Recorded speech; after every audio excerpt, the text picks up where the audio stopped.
We are working through the story of Jacob, but we'll remember to pray this week. So let's do that and then we'll dive in. Heavenly Father, thank you so much for this time and place and for this body of believers.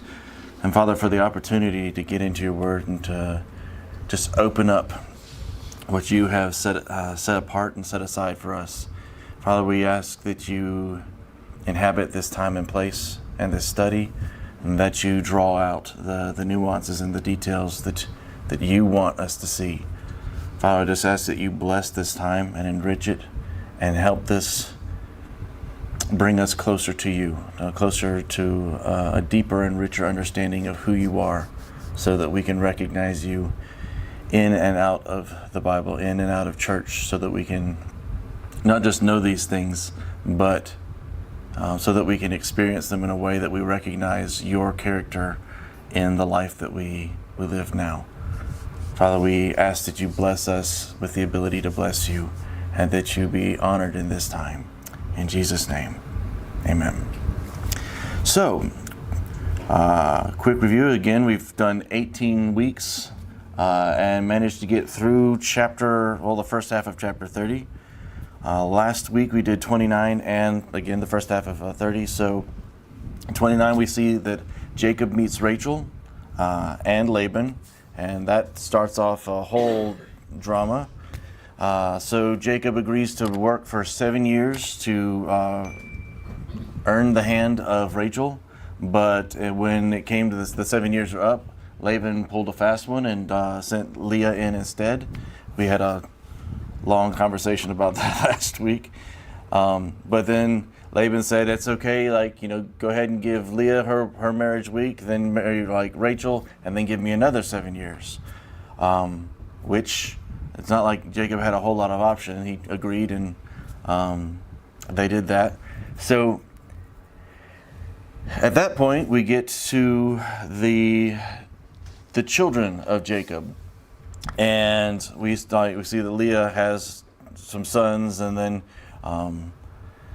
some more sons, and we see she's got a little journey in there where she's wanting to be loved by this husband that she's got.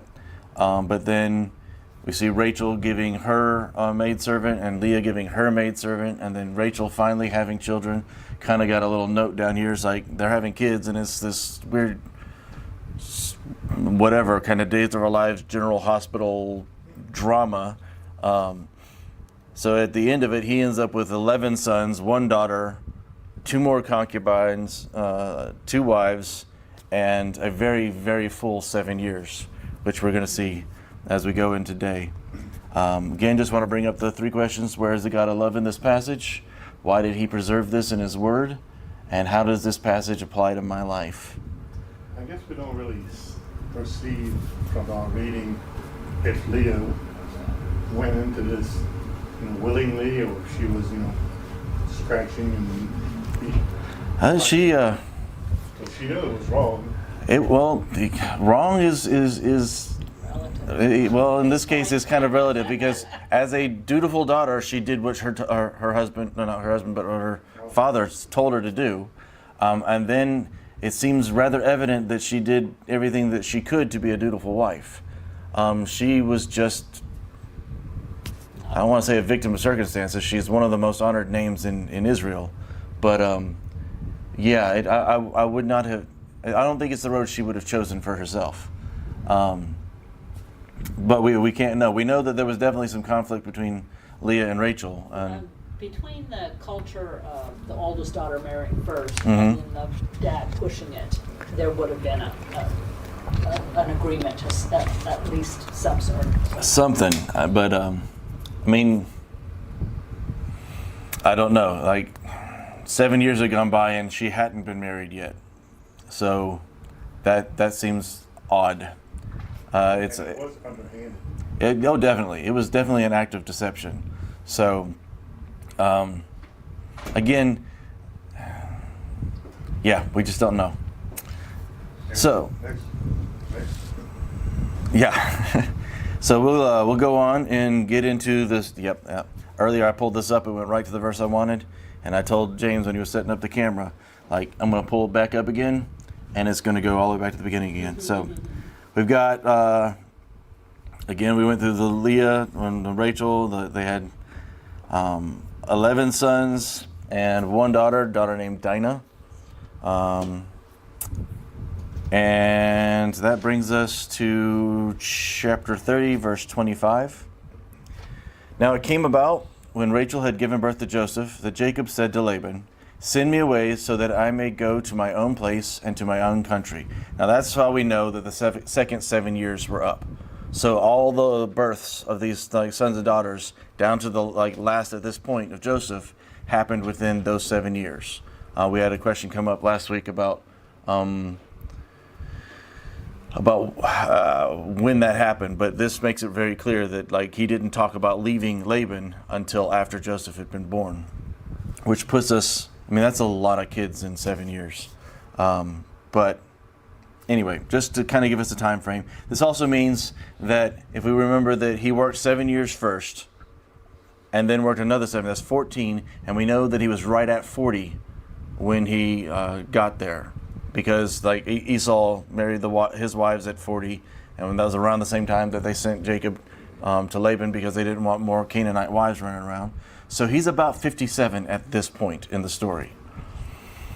And I think one of the reasons I like to point that out is we frequently, I've said this before, but we frequently read through this and we don't really get a grip on the time frame involved.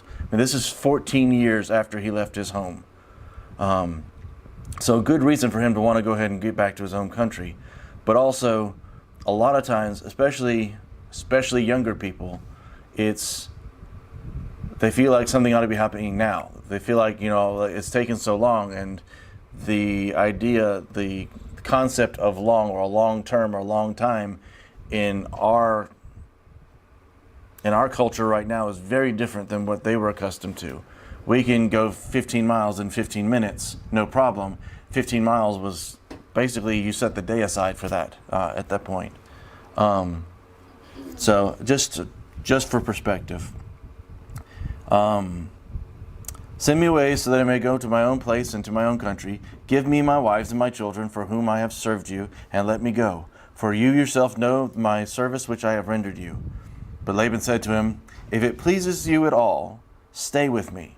I have determined by divination that the Lord has blessed me on your account." What couldn't have taken too much. Jacob shows up and suddenly everything's going really, really, really well. He didn't con him into a second 7 years because he was a bad employee. I hope he didn't pay a lot of money for that divination. Yeah. I think it's one of those things where I don't know, I think Laban liked to turn a phrase.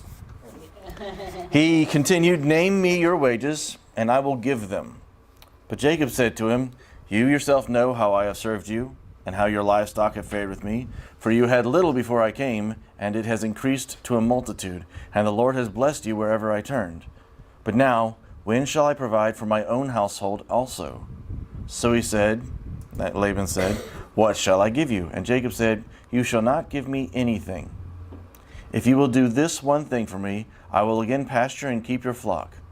Let me pass through your entire flock today, removing from there every speckled or spotted sheep and every black sheep among the lambs, and the spotted or speckled among the goats, and those shall be my wages. So my honesty will answer for me later, when you come concerning my wages. Everyone that is not speckled or spotted among the goats, or black among the lambs, if found with me, will be considered stolen." Laban said, "Good, let it be according to your word." So he removed on that day the striped and spotted male goats and all the speckled or spotted female goats, every one with white on it, and all the black ones among the sheep, and put them in the care of his sons. And he put a distance of 3 days' journey between himself and Jacob fed the rest of Laban's flocks. So, unless I'm reading this very wrong, Laban made the agreement, you can have all the speckled ones, all the striped ones, all the blemished ones, and then before the sun set, he grabbed all of those and sent them off with his sons so that Jacob couldn't separate them and take them apart. He's a crook, just flat out crook. Anyway, that comes up again later. Jacob took fresh rods of poplar, almond, and plane trees, and peeled white stripes in them, exposing the white that was in the rods. He set the rods which he had peeled in front of the flocks in the drinking troughs, that is, in the watering channels where the flocks came to drink. And they mated when they came to drink. So the flocks mated by the rods, and the flocks delivered striped, speckled, or spotted offspring. Now, I will pause. Like, Jacob's going to explain where he got this idea from, but there are those who want to say that this was a common act of mysticism or a pagan rite in that area at that time. I'm more inclined to think that Jacob got away with this, and so people heard the story, and then they tried to do it on their own. I think people were trying to explain away stuff in the Bible by cultural things, and I think that the cultural things actually came from things that are mentioned in the Bible. Face it, in that day and age, Jacob would have been well known. I mean, Laban went from well-to-do to wealthy when Jacob shows up. He would have been known in his community. But anyway, it's not a big deal. I will say that there are people in the world, there are people actually in the church who will try to explain away this process, but the Bible actually explains it specifically, and we'll get to that in a minute. So the flocks mated by the rods, and the flocks delivered striped, speckled, and spotted offspring. Then Jacob separated the lambs, and made the flocks face toward the striped, and separated the lambs, and made the flocks face toward the striped, and all the black in the flock of Laban. And he put his own herds apart, and he did not put them with Laban's flock. So basically, he did this thing with the rods. The sheep and goats mated, and they had offspring that were in the category that were going to be called his. So when they had the lambs and the baby goats, the kids, and they were striped, spotted, or solid black, he'd gather them up, put them over with his stuff, and then keep on going. Those would be his, and that's so he starts culling from Laban's flock to build his own. Moreover, when the stronger of the flock were mating, Jacob would place the rods inside of the flock in the drinking troughs so that they would mate by the rods. But when the flock was sickly, he did not put them in. So the sickly were Laban's and the stronger were Jacob's. So at one point you'd kind of think if you just did that, then Laban would react pretty quickly because his herd is dwindling. But Jacob basically only put the rods out when the best of the best were there, so that the offspring would always be the offspring of the best that were available. And then what Laban would end up with the runts and the sickly ones. So the man became exceedingly prosperous and had large flocks and female and male servants and camels and donkeys.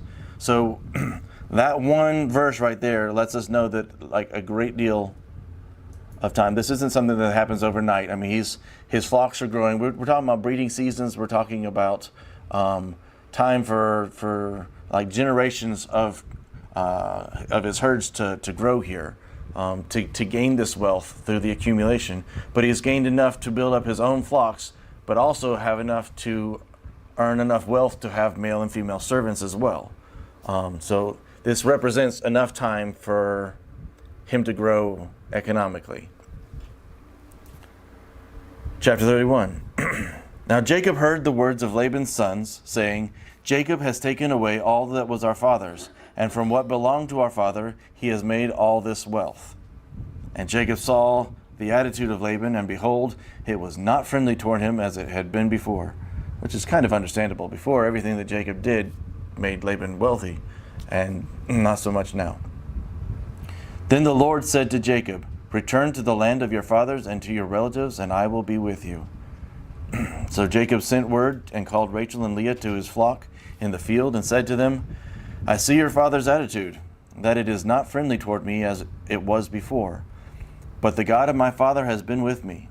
You know that I have served your father with all my strength, yet your father has cheated me and changed my wages 10 times. Now that may be literal, especially the way Laban operates, but the 10 often is, like we'll say, that happened like 100 times. We'll use like a number that just means a really large amount.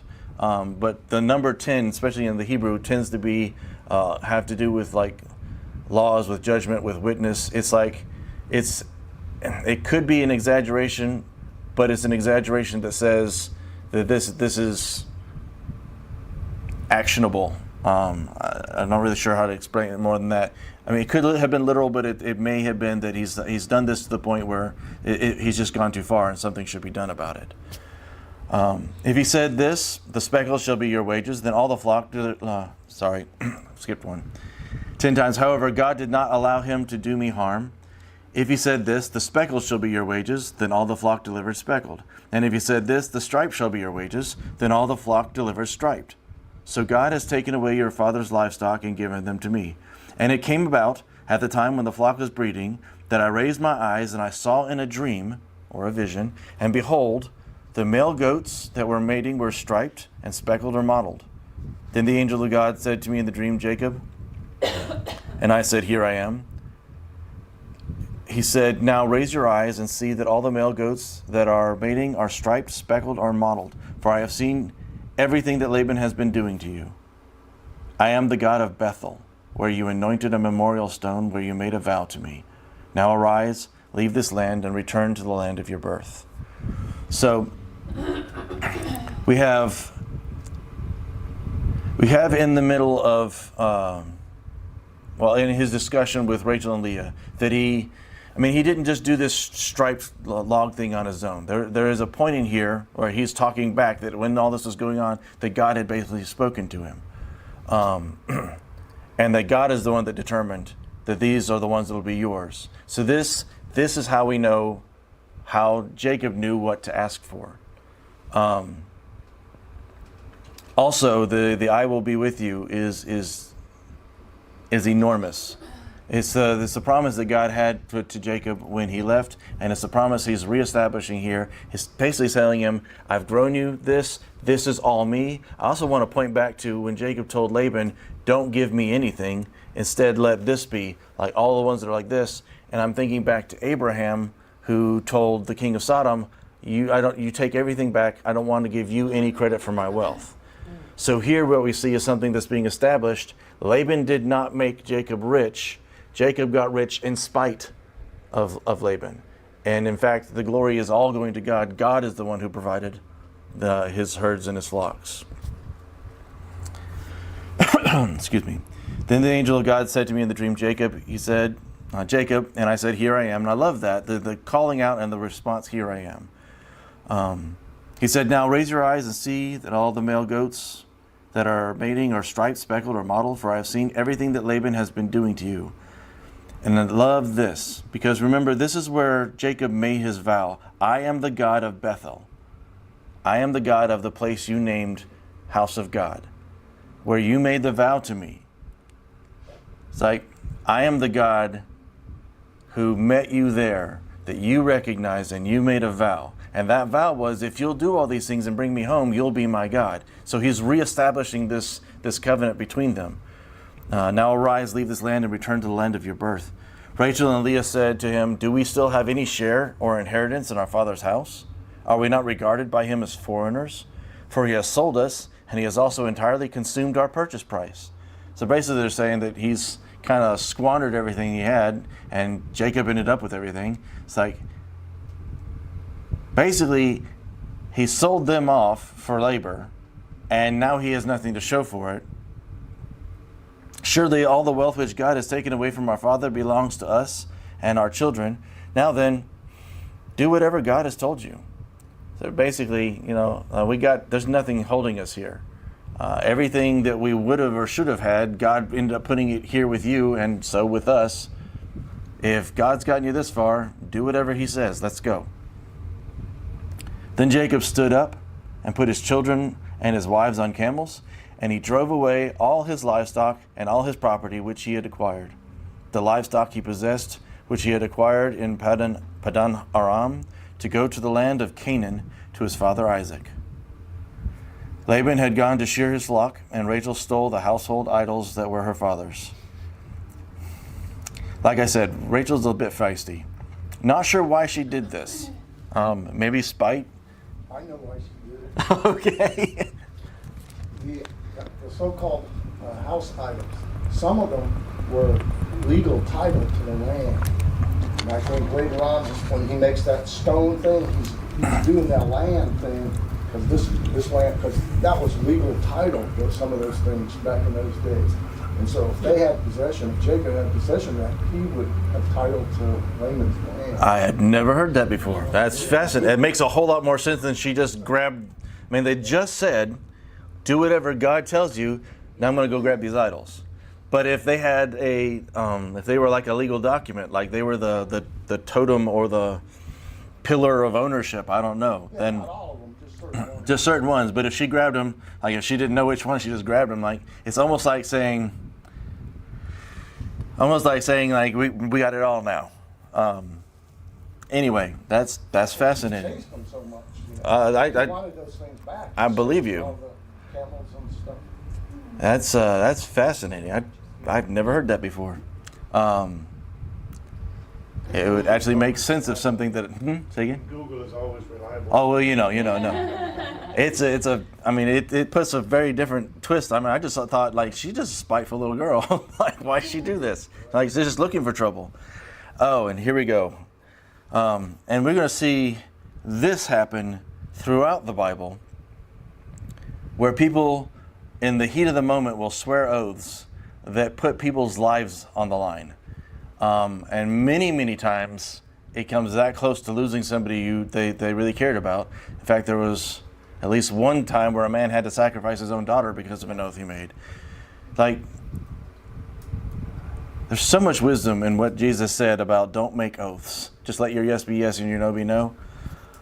Because God does hold oaths, hold us accountable for them. Fortunately, He is merciful. And Rachel stole the household idols that were her father's. And Jacob deceived Laban, the Aramean, by not telling him that he was fleeing. Now, I looked up that word deceived because it seems like kind of a harsh word. It basically means to, kind of deceive, to steal away. It means something stealthy. But it pretty much means that this is the way that he tricked Laban was getting out while Laban had his back turned. He's like, he waited till a moment that everything looked good and he got out of Dodge. By not telling him that he was fleeing. So he fled with all that he had and got up and crossed the Euphrates River and set out for the hill country of Gilead. When Laban was informed on the third day that Jacob had fled, he took his kinsman with him and pursued him a distance of 7 days' journey. That's determined.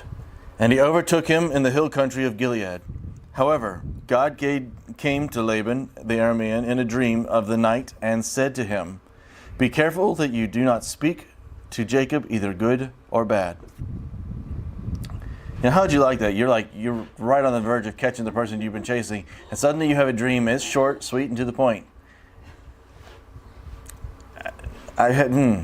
Be careful that you do not speak to Jacob either good or bad. I have a feeling that speak to Jacob means more than what it looks like, because he spoke to him, but it was basically watch yourself. This God that has been with Jacob this whole time just showed up to Laban and said, watch yourself. And Laban caught up with Jacob. Now Jacob had pitched his tent in the hill country, and Laban with his kinsmen camped in the hill country of Gilead. Then Laban said to Jacob, "What have you done by deceiving me and carrying away my daughters like captives of the sword? Why did you flee secretly and deceive me, and did not tell me, so that I might have sent you away with joy and with songs?" Yeah, right. "With tambourine and with lyre, and did not allow me to kiss my grandchildren and my daughters. Now you have done foolishly. It is in my power to do you harm, but the God of your father spoke to me last night, saying, 'Be careful not to speak either good or bad to Jacob.'" I just find it fascinating that Laban is all that Laban is. And he's still going to say all this, but he's going to acknowledge that something's holding him back. And there's something that he actually does respect and fear. "Now you have indeed gone away because you long greatly for your father's house." It's like, I get it. I understand why you want to do it. But why did you steal my gods? Then Jacob replied to Laban, "Because I was afraid, for I thought that you would take your daughters from me by force. The one with whom you find your gods shall not live. In the presence of our relatives, point out what is yours among my belongings and take it for yourself. Now Jacob did not know that Rachel had stolen them. Again, we see this come up with Jacob's sons later on about the silver drinking glass. But it's just this whole, you're so confident that you're willing to bet somebody's life on it. Don't be that confident. Just don't do that. So Laban went into Jacob's tents. That's just insulting. I mean, really, the first place he goes is, Jacob is the one saying this, and that's where he goes first and checks his stuff. Like, he wouldn't have enough sense. I mean, that's not just calling him deceitful, it's calling him stupid. Anyway, went into Jacob's tent, and into Leah's tent, and into the tent of the 2 slave women, but he did not find them.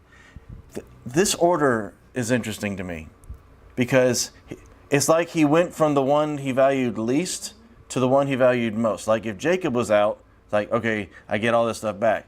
If it was, but Leah's his daughter, and then to the 2 slave women, it's like, it's almost like he was afraid it was Rachel. Like, he was putting it off to the very last, like, this is the last place I can search. I don't know, it's reading a lot between the lines, but that order is just very strange to me. Why? I mean, I can see Jacob as the head of the household, and then the wives, and then the concubines, but he didn't do it that way. He kind of went all the way around. Yes? Maybe he just didn't know, like, whose tents were whose. And it's just describing which ones he went into. It's possible. It's possible he just picked them at random. But then we get to this next part. Then he went out of Leah's tent and entered Rachel's tent. So again, Jacob's tent, Leah's tent, and then to the slaves, and then he came back out of Leah's tent. So it's very... Then he entered Rachel's tent. Now Rachel had taken the household idols and put them in a camel saddlebag, and she sat on them. So Laban searched through all the tent, but did not find them. And she said to her father, "May the Lord not be angry that I cannot stand in your presence, because the way of women is upon me." So he searched, but did not find the household idols. And I really wonder, if he was that easily deceived, or if at this point he wanted to be deceived. And it's hard to tell with Laban. Because Laban seems like the kind of guy who would put his relatives at discomfort for his own sake pretty easily. But then why was Rachel's the last place he searched? And why was that? I just don't know. It makes me ask a lot of questions. So he searched but did not find the household idols. Then Jacob became angry and argued with Laban. This is the one reason why I think maybe he was deceived, because I don't think he would have put up with this. And Jacob said to Laban, "What is my offense? What is my sin that you have hotly pursued me? Though you have searched through all my property, what have you found of all your household property? Set it here in front of my relatives and your relatives, so they may decide between the two of us. For these 20 years I have been with you.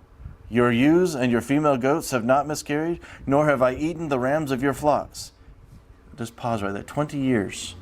14 for the daughters, for his wives, then 6 more. That's incredible. I also find it interesting that he's leaving on the 7th year. It's always a significant thing.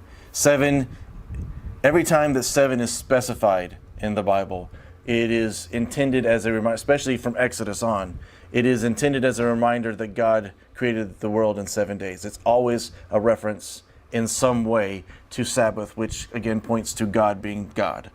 And so when something is redeemed on the 7th, or something is specifically changed on the 7th year, there's culturally speaking, there's no way to avoid that God is involved in this. "I did not even bring to you that which was torn by wild animals. I took the loss myself. You demanded it of my hand, whether stolen by day or stolen by night. This is how I was. By the day the heat consumed me, and the frost by night, and my sleep fled from my eyes. For these 20 years I have been in your house. I served you for 14 years for your 2 daughters, and 6 years for your flock. And you changed my wages 10 times. If the God of my father, the God of Abraham, and the fear of Isaac had not been for me, surely now you would have sent me away empty-handed. God has seen my affliction and the labor of my hands, so we rendered judgment last night." I love that, because he's basically like, my God talked to you last night, and he's the one who decided how this is going to be. I think when he was saying this to Laban, He was hot. Oh, he was, yes, he was absolutely hot. And probably believed that he didn't find nothing. Yes, probably, I would, yes. But one of the things we see with Abraham is we see Abraham going through some hard times, but we see God there with him throughout his life and his history. And then with Isaac had comparatively a very simple life, a very sheltered life, again, by comparison. And we see very little significant interaction between God and Isaac. Then we see Jacob, who, and granted, a lot of it is self-inflicted, he's going through a lot. He's dealing with at least as much deception and heel grabbing, shall we say, usurping of things, of being cheated right and left. And it puts him in a spot where he's got to have something bigger than himself. He's had, even on the leaving, going to this place, he made this vow with God, this relationship with God, that God would be with him. In the dealing with being cheated by Laban for the flocks, God spoke to him, he followed, God was faithful. We see opportunity after opportunity where Jacob's life is potentially difficult, but God is there and faithful. And so Jacob is learning more and more to lean on the promises of God. Not just accept them, but actually lean there. And so even in this, he's hot, he's angry, he's kind of been vindicated in the lack of finding things, but he's hearing that God has already gone ahead and stopped Laban from doing something before he even had this encounter. So he's got some confidence, and it's just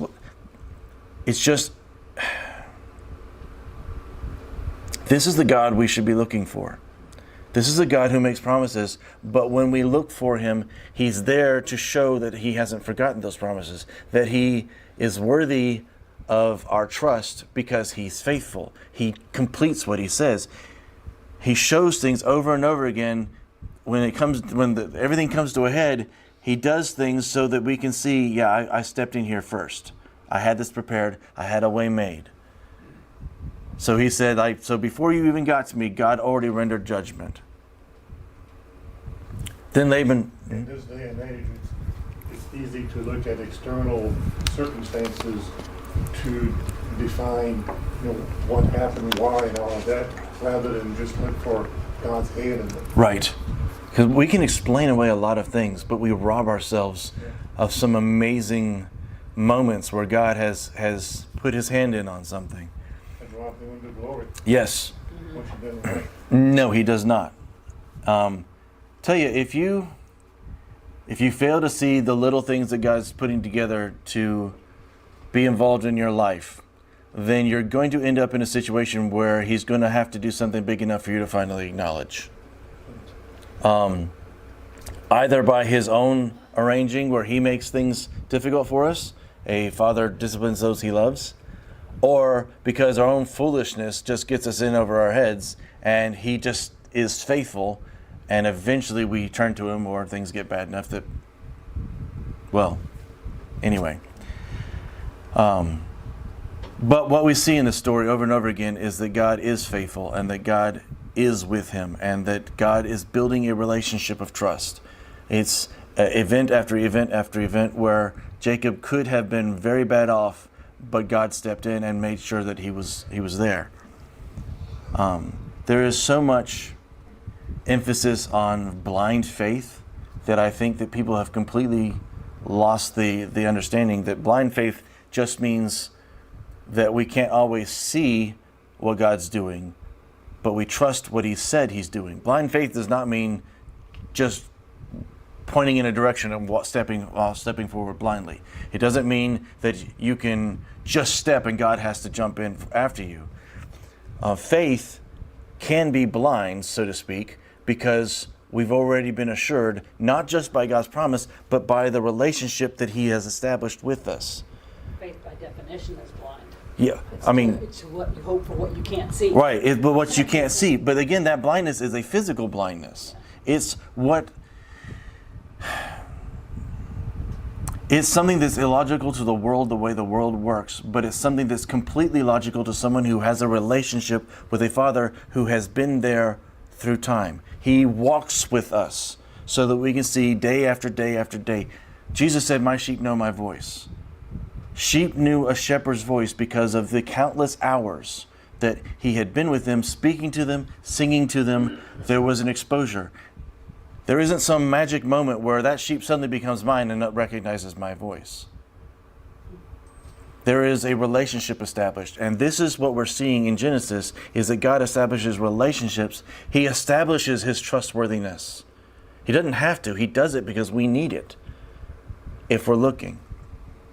And he's done this here. Then Laban replied to Jacob, "The daughters are my daughters." Now remember, like Jacob has just blessed him out. And Laban replied to Jacob, "The daughters are my daughters. The children are my grandchildren. The flocks are my flocks. And everything that you see is mine. But what can I do this day to these daughters of mine, or to their children to whom they have given birth?" It's like, this is all mine. Every bit of it's mine. What you've got, it's actually mine. But what can I do? Today, there's nothing I can do. So now, come, let's make a covenant, you and I, and it shall be a witness between you and me. Then Jacob took a stone and set it up as a memorial stone. Jacob said to his relatives, "Gather stones." So they took stones and made a heap, and they ate there by the heap. Now Laban called it Jegar Sahadutha. Well, bless you. But Jacob called it Galid. Thank you.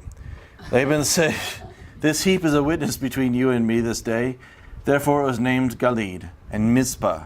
For he said, "May the Lord keep watch between you and me when we are absent from one another. If you mistreat my daughters, or if you take wives beside my daughters, although no one is with us, see, God is witness between you and me." Laban also said to Jacob, "Behold this heap, and behold this memorial stone, which I have set between you and me." Which I have set between you and me. It's really interesting. He basically told everybody else did it, but Laban's the one anyway. "This heap is a witness, and a memorial stone is a witness, that I will not pass by this heap to harm I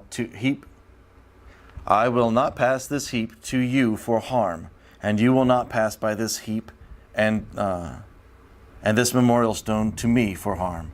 The God of Abraham and the God of Nahor, the God of their father, judge between us." So Jacob swore by the fear of his father Isaac. Then Jacob offered a sacrifice on the mountain and called his relatives to the meal, and they ate the meal and spent the night on the mountain. Then early in the morning Laban got up and kissed his grandchildren and his daughters and blessed them. And Laban departed and returned to his place. It's kind of a strange sentence that he swore by the fear. Fear of Isaac. Yeah. Yeah. We don't know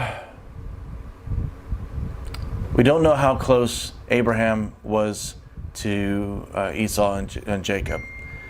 We know that he lived for several years after they were born. I think he probably died around the time they were 14 or 15. I'd have to double check that, but that's what I seem to remember. But they know his legacy. They know his legacy from his father.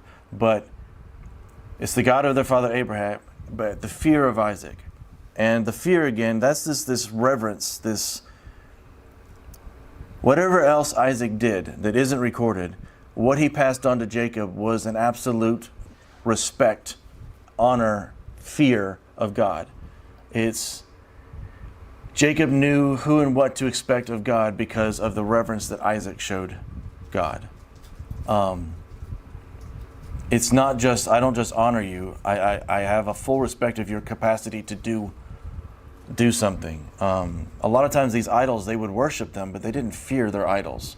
They might fear the priests or whatever, but I agree, the phrasing, I mean, it's not just, most of the time it's just the God of my father Abraham, Isaac, and Jacob, but by the God of my father, God of Abraham, and the fear of Isaac. And there's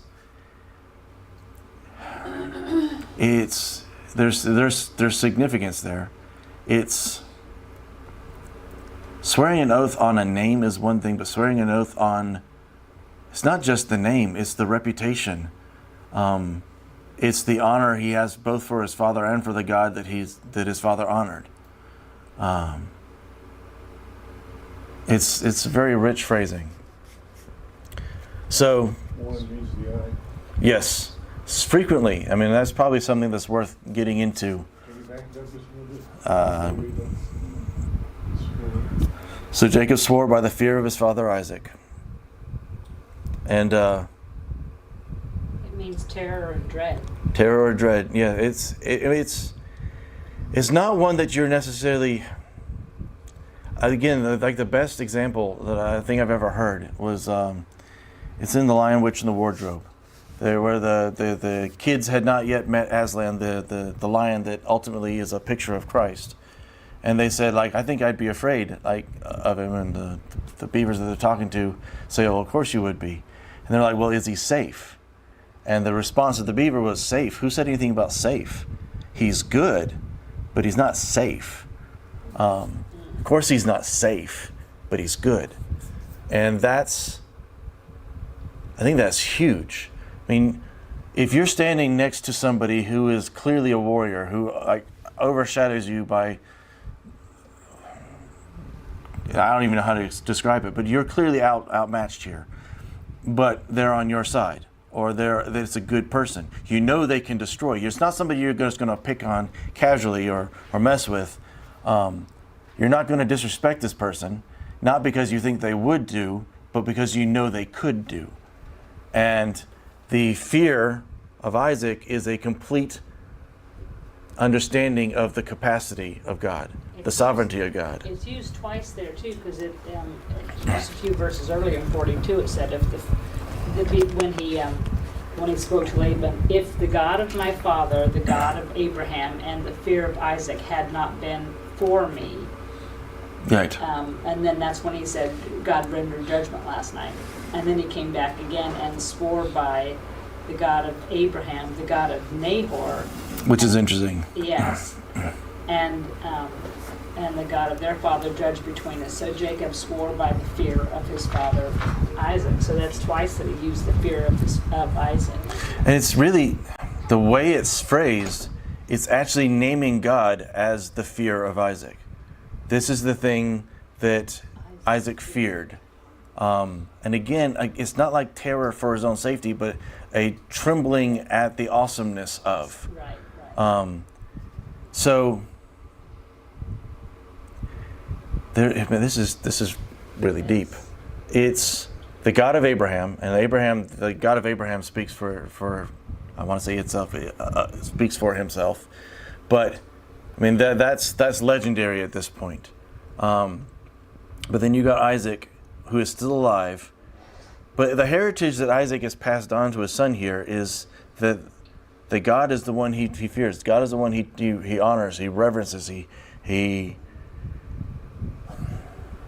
This oath is more than just to somebody else's father. This is an oath that encapsulates all his respect for his father and what his father respects. Well, I'm just thinking back. I mean, Isaac's got quite a reputation there with God. He was placed on an altar to be sacrificed. Sure. There might have been a fear-based starting there. There could definitely be some trembling involved with that. It's like, this is the God that almost had me killed once. I'm on borrowed time, folks. Yeah. Yes, sir. And also, when I think of a picture of God, or the fear of God, I think of awe. Mm-hmm. And just, I had went into the South Jetties in a no-name storm one time. It was a small hurricane, and I got halfway out on the South Jetty at night, high tide, and the waves were breaking over, and I thought, I can't go any farther, this is crazy, but I could see out to the end, and the waves, the power was amazing. You couldn't take my eyes off of the power. Right. And seeing God, I don't know what kind of vision he had, but seeing God is that way. You can't take your eyes off of the awesome power. There's nothing else that matters, only seeing him. It comes a point where you're faced with something so much more than you that you're just stunned. And I think that's, I mean, anyone who's had a direct encounter with God has experienced that to some extent. I think it seems sometimes that God did a little bit more for the folks in the Old Testament because they needed more, but because of where he was drawing them. But I do think it's something that I've never really processed before, just that in this interaction, one of the names that Jacob calls God by is the God of Abraham, but the fear of Isaac. And there's some poetry involved there for sure. Yeah. But I think that may be one of the most honorable things toward Isaac in this, and the amount of respect. But also, it's a testimony that Isaac was a better father, I think, than I gave him credit for. Because like what we see written down, the stories we see don't shine real brightly for Isaac. That whole favorite son and the business of trying to give the blessing where God hadn't intended it. But in this moment, one of the ways that Jacob knows who God is and recognizes him is because of the fear of Isaac. And he's the one that Isaac feared. And that's deep. So we are right at the end of our time now. I will just one last little thing here, that the fear of Isaac apparently got on Laban a little bit too, because despite the fact that he's issuing these like not so veiled threats of I could do this or I could have these and all this is mine, something about that dream held his hand, held his accusations, didn't keep him from searching the tents, but when it was done, he set up a monument, or a monument was set up, and swore an oath, I won't cross this to do you harm, but also you won't cross this to do me harm. And I find it very interesting that he's talking about how big and bad he is, but like part of that oath is you aren't going to come back and do something to me. I don't think he fears Jacob so much as he fears the God who made Jacob so prosperous and clearly stepped in on interacted and interceded on Jacob's behalf. And again, this is just one more time where what we see building is this relationship that God has with him. When I taught Genesis to the youth, it was always based on the individual people and their relationship with God. It was to show that over and over and over again, he didn't just give commands, he interacted. He came in and proved himself to the people that he wanted to trust him. And I think that's it's fantastic, but it's so reassuring. And if we know that he's the same yesterday, today, and forever, then this is still the same God that we can find today. He's not any different now. We can still look for him to be with us in the individual moments, to build the relationship so that when we have to face a Laban or a Goliath or a Pharisee or whatever, we can already know that he's been with us. This is one of the things when I think James was talking about, consider it all joy when you face troubles and trials, because those are opportunities for God to prove himself faithful. I'm not even sure that's the right word, because I mean he can't not be, but where we can look for him and find his hand and his handiwork, and he is good. So on that note, next week we'll start on chapter 32. I think we're probably going to get to Esau. There's a wrestling match in there that I'm going to have fun with. But yes, sir. Hey, I have a question. Sure. When Jacob meets Esau, I'm a little ahead of the story, he's got double blessings. Is somebody looking after all his interests, or is Esau taking over, or does he get his stuff back, or the land he's promised, or what? How does that work out? That's a very good question, and I will look into that for next week. That's a very good question. Maybe we'll find that out next week. But as for this week, we're going to go ahead and call